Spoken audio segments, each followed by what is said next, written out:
We all dream of living the best life. Imagine having the opportunity to get a glimpse at what your best life looks like. What if you knew for sure that you're actually living the best life you were created to live? Join us for our Best Life series at Heritage Church as we explore how to pursue God's best in faith, family, friends, finance, and fitness.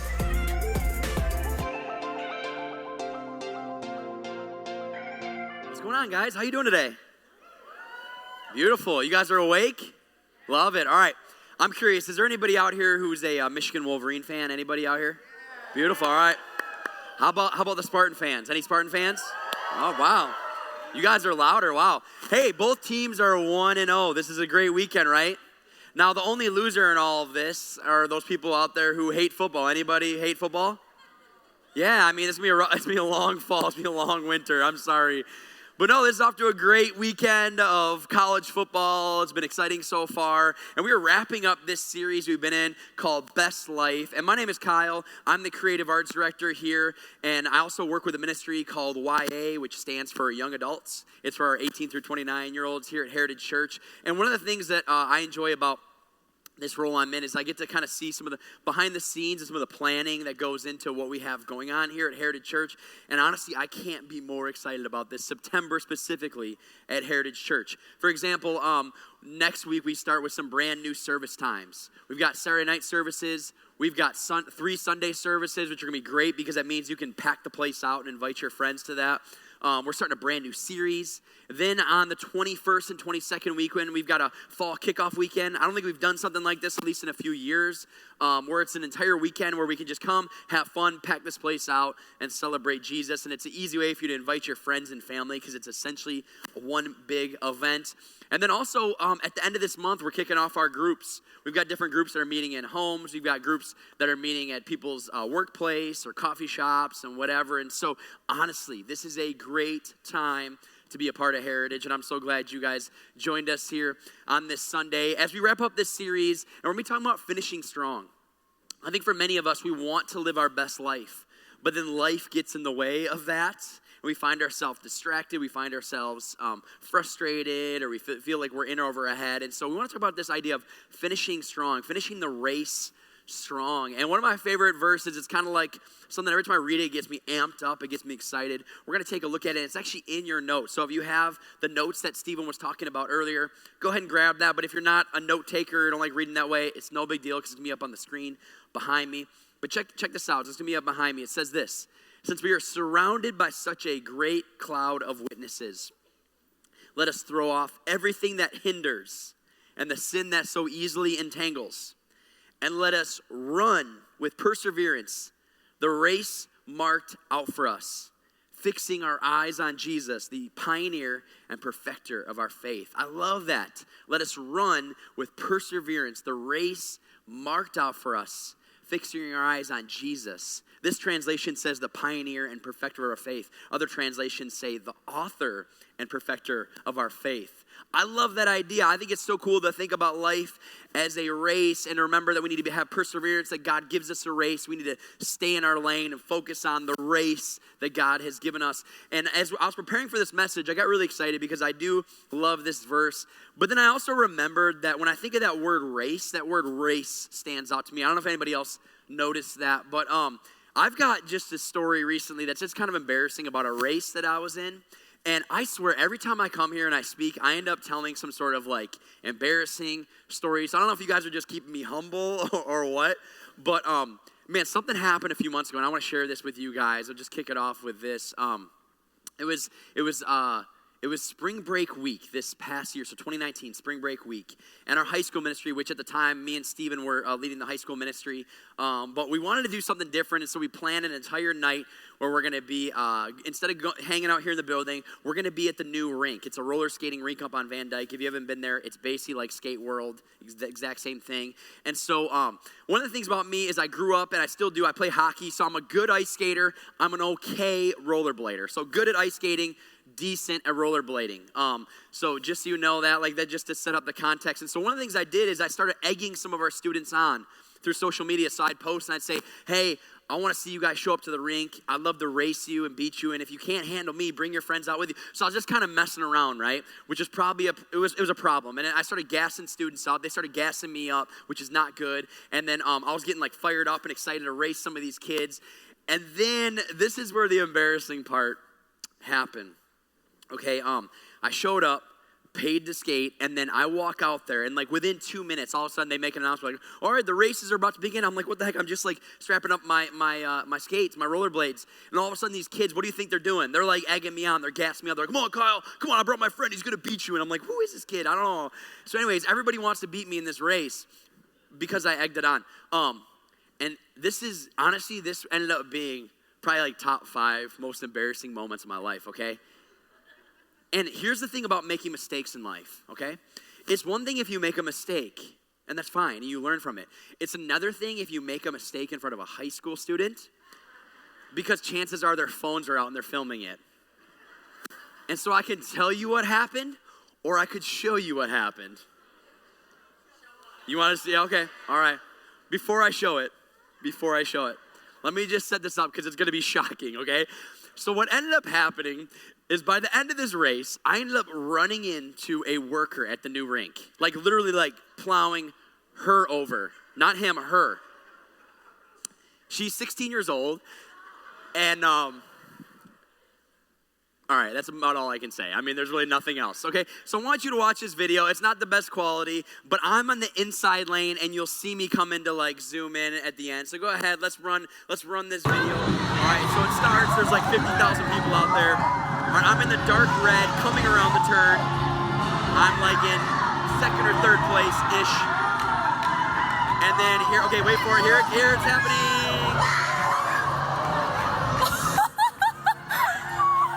Yes.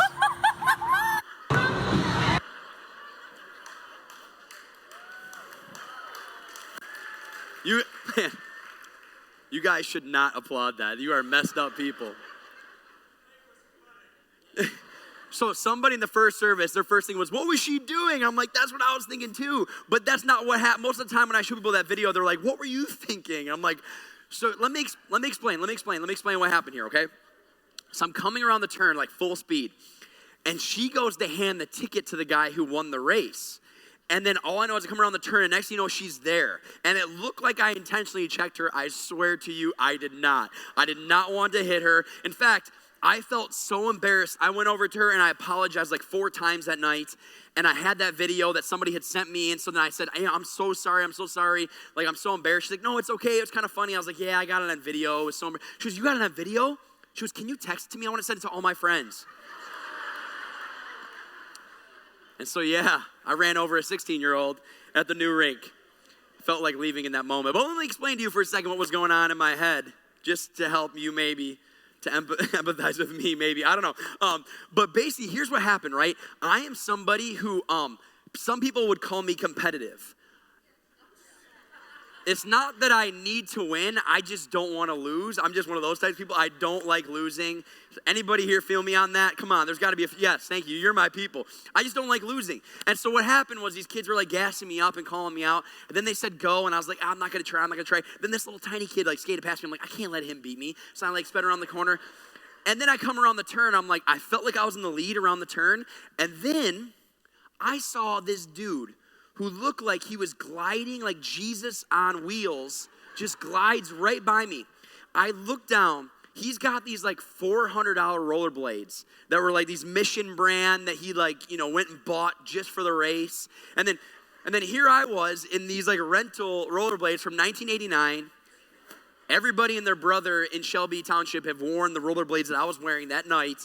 And I was like, so the competitive side of me took over, and I saw him beating me. I'm like, I got to catch up to this guy. So I thought maybe if I make the turn a little bit faster, I'll win. And then you saw what happened. So I don't know if anybody else is like that, is like me in that sense that sometimes you just have those moments where you want to beat. You have this invisible like competition between other people, or for me, just like an actual competition you see. But what ended up happening is I was doing fine. I was doing completely fine until I looked to my right, and I saw that dude just gliding, and he's about to beat me. And I did not want to give him the satisfaction of beating me. And so I wanted so badly to win. And I think that's what happens in life so often is we're running our race, the race that was marked out for us, the race that God gave us, the race that he put us in. And what ends up happening is we end up looking to the left or looking to the right, and we start comparing our lives to other people. We start finding ourselves losing our way. And that's what happened with me in that moment is as soon as I started looking to my right, I was in trouble. So the first thing you need to know, and it's in your notes here, is this: your best life is lived in your lane. Your best life is lived in your lane. Nobody else's lane, just your lane. That's where you find your best life. And so today I want to talk about this idea of comparing yourself to others. Comparing yourself to others. And a lot of times when it comes to speaking or preaching, teaching, whatever you want to call this, it's oftentimes I enjoy when I can speak out of something that is a strength of mine because maybe I've accomplished some things or maybe I've learned some things. God has taught me these things and I can speak on that. But I find it sometimes more helpful and more challenging and more real when I speak out of a weakness that I have. Because truthfully, I haven't figured this all out. I still struggle with comparing myself to other people. But God is working on me and I'm getting there. I'm working on it. I think all of us, if we're honest, we're all just working on it and trying to get there and trying to get better at these certain things.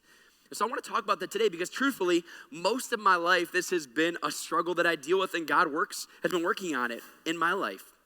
When I was growing up, I have two siblings who are older than me. And so I was the third child. I was the youngest. I was the baby in the house for about 9 years until my parents had my younger sister. So growing up, I have a brother who's a year older than me, and he reminds me daily that he's a year older than me. I have a sister who's a few years older than that, and she's competitive. She likes to win. And so naturally growing up, I was like the one that was like the baby. But I don't like being the baby. I don't like being third place. I want to be first, as you can see in that video. And so I constantly was fighting not just to be the third one, not to be the baby. I wanted to be recognized. I wanted somebody to notice me. I wanted to be with them on the team, on the same pace, keeping up with them. And then growing up, what I ended up finding is there was a couple things that I was pretty good at. For one, I was pretty good at hockey, and I didn't want to just be on a team and be on the team. I wanted to be one of the best on the team, if not the best. I wanted to be the captain. I wanted to be the MVP. That was just who I was. And then I also ended up finding out that I'm a pretty good drawer. I don't do it enough anymore, but growing up, when I was younger, elementary school, middle school, I ended up winning a few awards that literally don't matter to anyone but me at the time. Not even a big deal, but won some awards for drawing. And what I found was that attention, that approval, the love that I found from doing these things was intoxicating. I love the attention for those types of things. And I constantly was trying to keep up with other people. And so I fought as I got older to fit in and want to fit in with other people.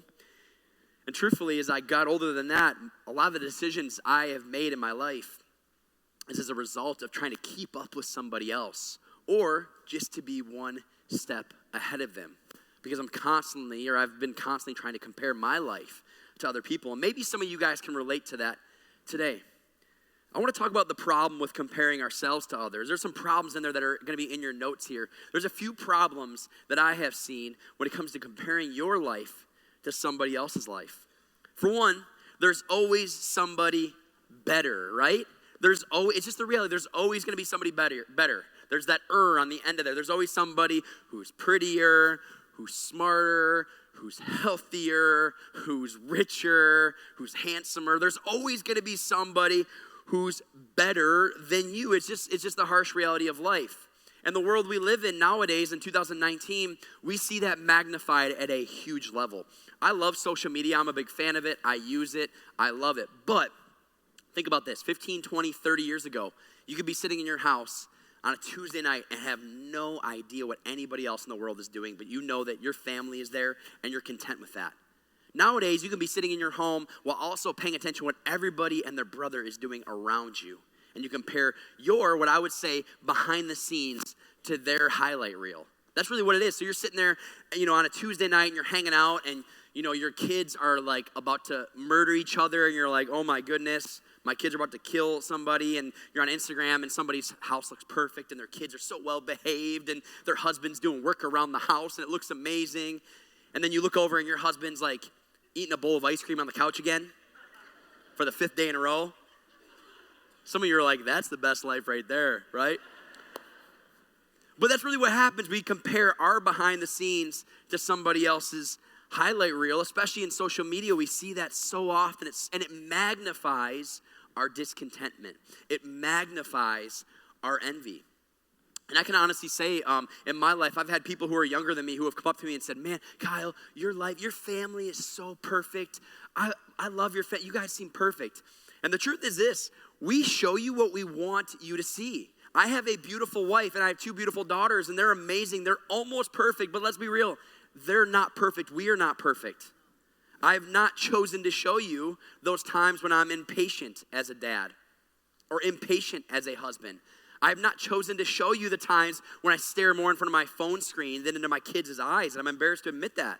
But it's the truth. Sometimes we see all the best parts of somebody. Our house looks beautiful on Instagram, but the reality is you don't see the laundry piled up, right? And so we find ourselves constantly in this moment where we're always seeing people around us who are better and further along. And because of that, this is our second point, because of that, you're unhappy with you. Because of all the comparison, you're unhappy with you. And it's so sad that we live in this world where you can look around and see people living and you can actually wish you had as much as them, or you wish that you were as successful as them. See, there's this whisper that I hear from time to time in my life, and maybe you can relate to this. I have this whisper sometimes that says, you need what they have to be respectable, to be acceptable, to be lovable. You need what they have to be respectable, acceptable, lovable. Here's the sad part about that, though, is the they you're chasing, they have those same feelings. They have those same envies and desires and needs. They want what everybody else has as well. Because of that, you're unhappy with you. In a couple days, school kicks back off for all of our public schools in the area. And as a parent, sometimes it's tough. You know, you go to school and you're like happy that you bought your kids shoes from Target. You're feeling like the best dad in the world. And then some kid walks up, you know, this summer they got a brand new phone and they got a brand new shoes, and you're just like, oh my goodness, how do you keep up with that? And so what ends up happening is you end up unhappy with the stuff you have. You're unhappy with your circumstances. You're unhappy with the things around you. You're unhappy with the family you have because you're constantly comparing yourself to somebody else. And it's unhealthy. I do it, maybe you do it as well, and it's unhealthy. Here's the third thing about comparing our lives to others. If it defines you, it's dangerous. If it defines you, it's dangerous. In Proverbs chapter 14, it says this, envy rots the bones. Man, check that out. Envy rots the bones. It's dangerous to your health. I've seen people before that carry debt around because they've tried so hard to keep up with somebody else. I've met people, and sometimes I am that person who goes from diet to diet to diet to diet just to keep up with somebody else. I've met people who are parents who are driving their kids nuts because they want so badly for their kid to be just as smart as so-and-so or to get these kind of grades or get into this kind of school or be the best athlete. And so they're literally driving their kids nuts with pressure and expectations because they want so badly for their kid to be something that either they weren't or somebody else around them. Maybe you're working yourself to death just to keep up. You feel like man, I just want to keep up with everybody else, so I have to just keep on working. Here's the sad truth that I need you guys to know. There is no win in comparison. You never win when you compare your life to somebody else. Because for one, you're either making too little of yourself or you're pushing somebody down and making too much of yourself. There is no win in comparison. And so here's my advice. Here's what I would say, simple advice, okay? Just stop it, all right? Just stop. Don't worry about what anybody else thinks, all right? And that's the end of the message, okay? That's it. You guys are laughing because you know that if it was that easy, we'd all have this figured out. It wouldn't be a problem for any of us if we could just stop. But you know that there's something bigger than that. There's something more, and this is something that's kind of a universal struggle that we have, and it's not so easy. And so today, I want to give you some skills that's going to help you throughout the week and weeks to come. And these are some places to go mentally when you begin to feel like you're feeling discontentment, you're feeling envy, you're feeling jealous, here's some mental places to go. Because what ends up happening is we have these feelings. We feel jealous. We feel slighted in some way. And so what do you do? What are some strategies and some places you can go mentally when you find yourself wishing you had what somebody else had? What I want to share with you today is not any sort of wisdom that I have by any means. In fact, this is from the Bible. You don't want my experience or wisdom because most of it will be embarrassing stories or ways I've messed up. But there's a guy who lived a few thousand years ago by the name of King Solomon. And he was somebody who was a king of Israel. And there was a period of time where God told him, I'd grant you one wish, and all he asked for was wisdom. That's what he wanted. He just wanted wisdom. Now, if you look at his life, he made some weird lifestyle choices. But anyways, he just wanted wisdom. And so he was, some would say, the wisest man to ever live. And then also, I did this good old-fashioned Google search and found out that he was the 5th richest man to ever live. 5th richest.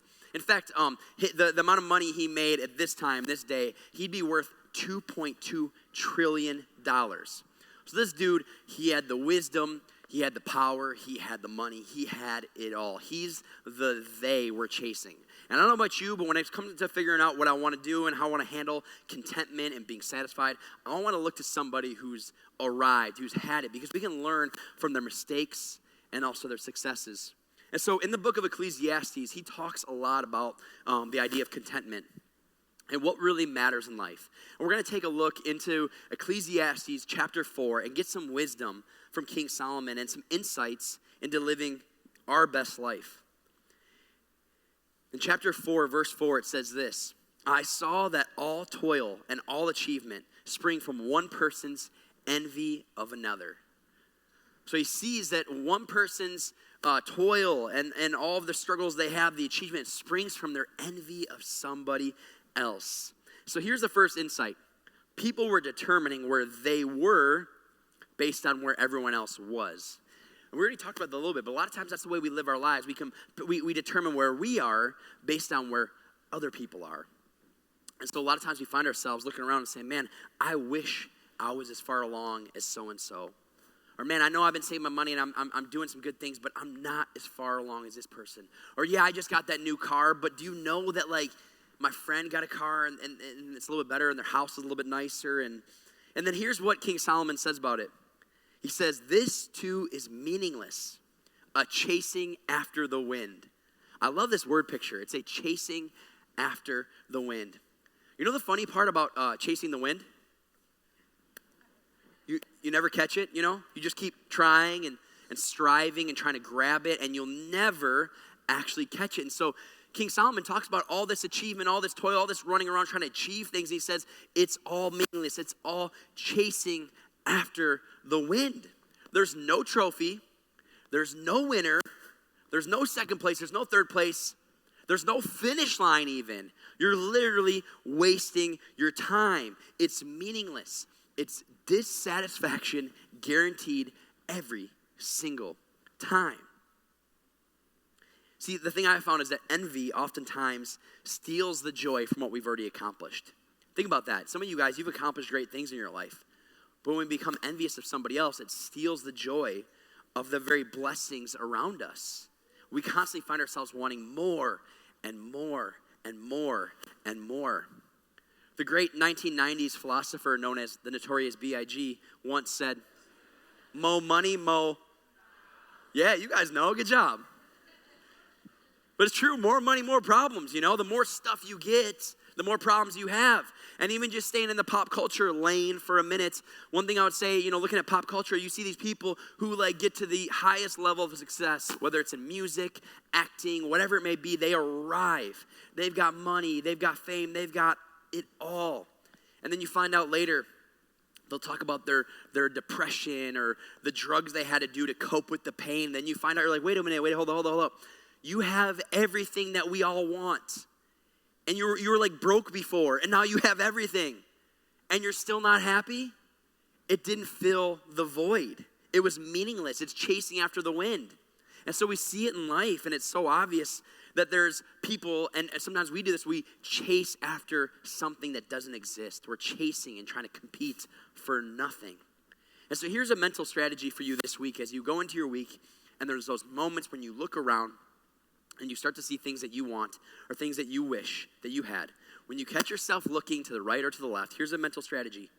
Notice those things and say, man, that's chasing after the wind. That's chasing the wind. Notice it. You'll see it. You'll say, oh, that's chasing after the wind. There's no trophy involved. There's no reason for me to do that. And then say this about yourself. Say, I don't chase after the wind. I don't do that. That's chasing the wind. I don't do that. Here's a second insight. It says this, don't misunderstand the contrast.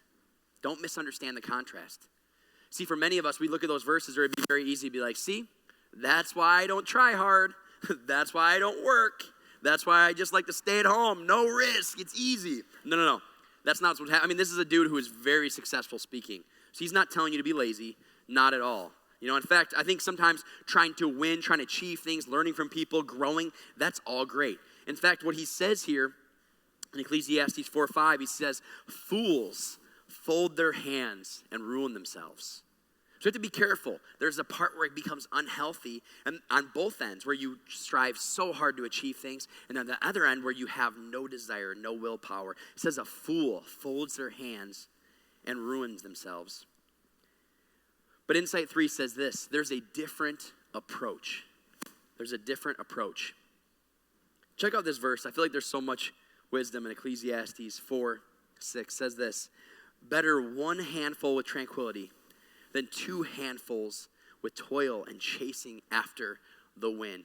I know for many of us, it's like, what is he saying? This seems crazy. What is going on? It's better to have one handful with tranquility. Tranquility is satisfaction and contentment. It's better to have one handful of that than two handfuls of toil and achievement and striving and chasing after the wind.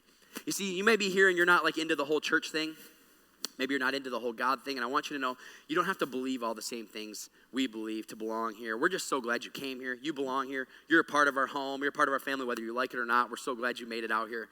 But one thing that's so important to know is that a lot of times we read something like this and we're like, oh my gosh, there's so much wisdom in this. There's so much truth in this. We have to appreciate the wisdom. We have to appreciate the source. The source of that is the Bible. This is a beautiful thing that if only we could figure it out thousands of years later, we would truly find something. He's saying there's better to have one handful of tranquility. What he's saying is, if I were to give you a gift, I'd rather give you one handful of contentment and satisfaction than a double dose of stuff and money and power and achievement and chasing after the wind. So here's what that means. Here's what that looks like in your life. Maybe you're here and tranquility looks like this. You're single and you hang out with your friends who are coupled up, and you may hang out with them, and at some point in your life, you'd like to be in a relationship, but you don't feel like you're lacking anything. You don't get the sense that there's anything wrong with you. You don't feel discontent. You're completely content with who you are. Tranquility looks like you maybe going to your brother's house, and he lives in one of those big daddy houses that when you walk up, you have to type in a little code to get into the garage, the thing, and then you get to and he's got like a 4-car garage, and you're just like, all right. And you find yourself not walking in there wanting to try to say something to bring him down. Instead, you're just happy for him. You're actually happy. And then you go home and you take your family and you go back to your house, which isn't quite as big. And you're just okay. You're content. You're satisfied with what God's given you. Tranquility looks like scrolling through social media and seeing somebody that maybe you grew up with who is on your level. Now all of a sudden they're a big deal. And instead of being unhappy for them, you're legitimately happy for the influence that they have and you're content. Tranquility looks like having a friend who maybe travels all the time and their life looks so great through social media. But instead of looking at them and being jealous and wishing you had that, or even worse, maybe going into debt to try to keep up with them, you're just content with your life. You're content with the things that God has given you. Better one handful with tranquility than two handfuls with toil and chasing after the wind. We think that more is better, but chasing more always leaves us wanting more. And then he continues on in Ecclesiastes 4 by saying this. Again, I saw something meaningless under the sun. There was a man all alone. He had neither son nor brother. There was no end to his toil, yet his eyes were not content with his wealth. There was no end to his toil, yet his eyes were not content with his wealth. Let me give you a little bit of context here. Back in that day, a few thousand years ago, if you're a Jewish person, it was illegal for a woman to inherit your inheritance when you passed away. And so here it's saying he has no brother, he has no son. So basically, he's working hard for nothing. Like nothing's going to happen with that money. It's basically just working hard for nothing. And then he says this, for whom am I toiling? And why am I depriving myself of enjoyment? So here he was trying to achieve all this stuff, and then he realizes, wait, why am I doing this? Whose approval am I trying to seek? Why am I doing this? And why am I depriving myself of enjoyment? Some of you here, man, I got to ask you this. Whose approval are you seeking? Whose approval are you seeking? Why are you toiling so hard? Why are you trying so hard, striving to get the acceptance of somebody? It might be a brother or a sister who maybe you've been striving to keep up with for your entire life or even over the last few years. It could be getting the acceptance of your father or mother, or hearing those 3 simple words, I'm proud of you. Maybe you didn't hear that enough. Maybe you're here right now and you're like, man, if only my parents would have just said or could say, I'm proud of you, it would just change everything.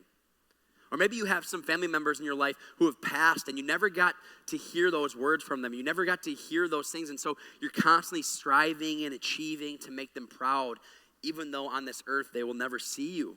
And so a lot of times we have to ask ourselves, who am I competing for? And what am I trying to compete for? And who's even seeing this? What approval am I competing for? And I think for me, at least personally, oftentimes I wonder if I have value. I try to find value in all the wrong things. I try to find value in acceptance, approval, all those things. I want to know that I'm loved. I want to know that somebody notices. I think we all universally want to know that. And I got good news for you. If you're here and you're like, man, I've been seeking the approval of people way too long and I've been feeling empty, I have good news for you. You see, a lot of us, we want to find that we have value in life. Here's how we determine what value is. Value is determined based on how much you're willing to pay for something.